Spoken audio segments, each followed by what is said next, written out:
ஒரு குரங்கின் கதை. ஒரு முறை அடர்ந்த காடில் ஒரு சிறிய குரங்கு வசித்து வந்தது. அவன் பெயர் குமார்.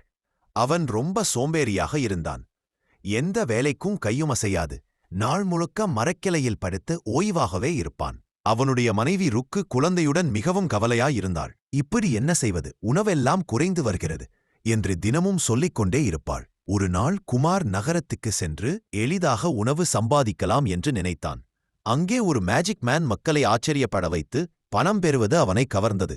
இதுதான் மிக எளிது, நான் இதையே செய்து சாப்பாடு வாங்கிக்கலாம் என்று அவன் முடிவு செய்தான். இரவு மேஜிக் மேனின் பெட்டியையும் தொப்பியையும் களவாடிக் கொண்டு காடிற்கு திரும்பினான். பிறகு ஒரு மேசை போட்டு அதற்கு கீழே ருக்குவை மறைத்து வைத்து மேஜிக் பண்ண ஆரம்பித்தான். விலங்குகள் பண்களை மேசையில் வைத்தவுடனேயே மேசை துணியின் கீழே இருந்த ருக்கு பாதியை எடுத்து விடுவாள். விலங்குகள் அதைக் கண்டு பயந்து, இவன் பெரிய மாந்திரீகம் செய்கிறான் என்று நினைத்து தினமும் தங்களுடைய உணவின் பாதியை குமாருக்கு கொடுக்க ஆரம்பித்தன. ஆனால் ஒரு நாள் சோமு என்ற புத்திசாலி கிளி அந்த மாயத்தின் ரகசியத்தை கண்டுபிடித்து அது மேசை மேலே இருந்த புனியை தூக்கி கொண்டு பறந்து அனைவரின் முன் உண்மையை காட்டிவிட்டது.